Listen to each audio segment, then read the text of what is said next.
اعوذ باللہ من الشیطان الرجیم بسم اللہ الرحمن الرحیم وما تلک بیمینک یا موسیٰ، اور کیا ہے یہ تمہارے دائیں ہاتھ میں اے موسیٰ؟ قال، فرمایا، ہی عصایا، یہ میری لاٹھی ہے، اتوکل علیہا، ٹیک لگاتا ہوں میں اس پر، وأحش بها علی غنمی، اور پتے جاڑتا ہوں میں اس سے اپنی بکریوں کے لیے، ولی فیہا مآرب اخری، اور میں لیتا ہوں اس سے بہت کام اور بھی۔ قال، ارشاد ہوا، القھا یا موسیٰ، پھینکو اس سے اے موسیٰ۔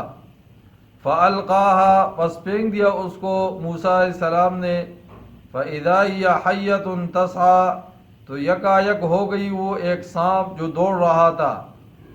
قال، ارشاد ہوا، خذھا، پکڑ لو اس سے، ولا تخف، اور ڈرو نہیں، سنعیدھا سیرتھا الاولی، لوٹا دیتے ہم ابھی اس کو اس کی پہلی حالت میں، وضمم یدک، اور دبا لو اپنا ہاتھ، الی جناحک، اپنی بغل میں، تخرج، نکلے گا وہ، بیضاء، چمکتا ہوا، من غیر سوء، بغیر کسی تکلیف کے، آیتن اخری، یہ نشانی ہے دوسری، لنوریک، اس لیے کہ ہم دکھانے والے ہیں آپ کو، من آیاتنا، اپنی نشانی، الکبریٰ، بڑی بڑی، اذهب، جاؤ، الی فرعون، فرعون کے پاس، انہ طغی، بے شک وہ سرکش ہو گیا ہے۔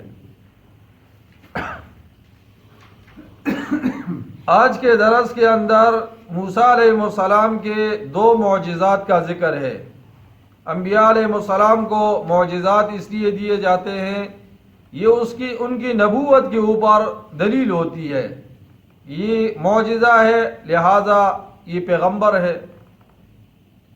ایک ہوتا ہے معجزہ، ایک ہوتا ہے کرامت، ایک ہوتا ہے استحانت، اور ایک ہوتا ہے استدراج۔ معجزہ اللہ پیغمبر کے ہاتھ پر ظاہر فرماتے ہیں، حکم اللہ کا ہوتا ہے اور پیغمبر کے ہاتھ پر اس کا ظہور ہوتا ہے۔ کرامت، یہ فعل اللہ کا ہوتا ہے لیکن اس کا ظہور ولی کے ہاتھ پر ہوتا ہے۔ استدراج، یہ کافر کے ہاتھ پر بھی اللہ بعض دفعہ کوئی ایسی چیز جو خرق عادت ہو دکھا دیتے ہیں، اور بعض دفعہ ایک چیز ہوتی ہے اہانت، کہ اللہ کسی کو ذلیل کرنا چاہتے ہیں تو اس کے ہاتھ پر بعض دفعہ کسی چیز کا ظہور فرما دیتے ہیں۔ جیسے دجال کے بارے میں آتا ہے کہ ایک آدمی کو جو ہے وہ قتل کرے گا، پھر اس کو زندہ بھی کرے گا، دوبارہ مارنے کی کوشش کرے گا تو نہیں مار سکے گا، یہ اس کی اہانت ہوگی۔ وما تلکا، اور کیا ہے، بیمینک، یہ تمہارے دائیں ہاتھ میں، یا موسیٰ، اے موسیٰ۔ اللہ کو پتہ بھی ہے، لیکن چونکہ اللہ نے اس کو تبدیل کرنا تھا دوسری شکل کے اندر، تو اللہ نے کہا کہ بعد میں موسیٰ علیہ السلام کو یہ نہ سمجھ لے کہ مجھ سے غلطی ہوئی تھی اور میں نے ڈنڈے کی جگہ کچھ اور پکڑ لیا ہے، تاکہ موسیٰ علیہ السلام کے ذہن میں یہ بات بیٹھ جائے کہ یہ ڈنڈا ہے، اللہ نے اس کو دوسری شکل میں تبدیل فرمایا۔ قال، موسیٰ علیہ السلام نے فرمایا، ہی عصائی، یہ میری لاٹھی ہے۔ لاٹھی یہ سنت انبیاء ہے، خاص کر موسیٰ علیہ السلام سفر کے دوران اپنے پاس جو ہے وہ لاٹھی رکھتے تھے۔ امام الانبیاء علیہ السلام بھی لاٹھی کا استعمال فرماتے تھے، اور اس کے ساتھ ساتھ جب آپ کے پاس لاٹھی نہ ہوتی تو آپ ایک نیزہ اپنے ہاتھ میں رکھتے تھے، اور جہاں نماز کا وقت ہوتا آپ اس کو سامنے گاڑ لیتے، حدیث میں آتا ہے آپ اس کو سترہ بنا لیتے۔ لیکن یہ ڈنڈا جو انبیاء کی سنت ہے یہ اس عمر کے اندر ہے۔ ہم ڈاکٹر شیر علی شاہ صاحب رحمہ اللہ کے جنازے پہ گئے تھے، واپسی پر آ رہے تھے تو ہمارے مولوی صاحب بھی ہمارے ساتھ تھے۔ ہوٹل پہ کاوے کے لیے ہم بیٹھ گئے، اتنے میں ایک مولوی صاحب ادھر ہی اپٹاباد کے ہیں، جوان آدمی، ہاتھ میں ڈنڈا ہے، وہ آئے۔ مولوی صاحب نے ان سے کہا کہ یہ ڈنڈا آپ نے ہاتھ میں کیوں رکھا ہے؟ کہا شیخ صاحب آپ کو پتہ نہیں ہے یہ تو پیغمبر کی سنت ہے۔ تو حضرت نے فرمایا کہ مجھے علم تو ہے کہ یہ پیغمبر کی سنت ہے، لیکن یہ بھی علم ہے کہ یہ سنت 40 سال کے بعد ہے، آپ کی عمر تو ابھی 30 سال ہے۔ یہاں ہمارے مدرسے میں پروگرام تھا، ایک پیر صاحب کا مرید آیا تھا، جوان لڑکا تھا وہ، تو وہاں انہوں نے میرا بھی بیان رکھا تھا اور ان کا بھی بیان تھا۔ جس وقت وہ مسجد کے ہال میں داخل ہوئے تو یہ جو ڈنڈا سامنے پڑا ہوا ہے اس سے بھی بڑا ڈنڈا تھا ان کے پاس، اور ان کے پیر صاحب اپنے پاس ڈنڈا رکھتے ہیں، تو انہوں نے بھی اس تناظر میں اپنے پاس ڈنڈا رکھا۔ تو میں نے وہ محترم صاحب سے کہا، میں نے کہا آپ نے مجھے بعد میں بیان دینا تھا تو میں اس پر بات کر لیتا۔ پھر میں نے اس سے اندر کمرے میں کہا، میں نے کہا یہ ڈنڈا جو آپ نے ہاتھ میں رکھا ہے یہ تو انبیاء کی سنت نہیں ہے، آپ تو جوان آدمی ہیں، 20-25 سال 30 سال آپ کی عمر ہے اور آپ نے یہ ڈنڈا ہاتھ میں رکھا ہے۔ باقی رہا یہ کہ آپ کے پیر صاحب رکھتے ہیں، وہ 70-80 سال عمر کے آدمی ہیں، وہ رکھ سکتے ہیں۔ تو انبیاء کی سنت کو سمجھنا بھی ضروری ہے، یعنی یہ ڈنڈا اگر میں صبح کے وقت مدرسے جاتے ہوئے ہاتھ میں رکھوں، بلال ٹاؤن سے گزروں، تو یہ سارے دکاندار مجھے کہیں گے مولوی صاحب پاگل ہو گئے، وہ سنت کے ساتھ استہزاء کریں گے۔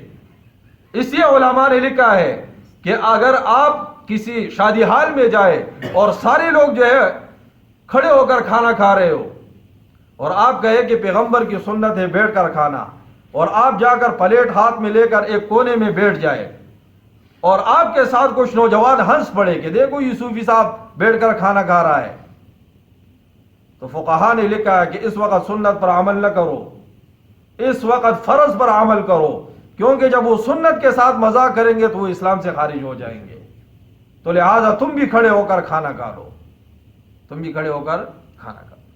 تو ڈنڈا انبیاء کی سنت ہے۔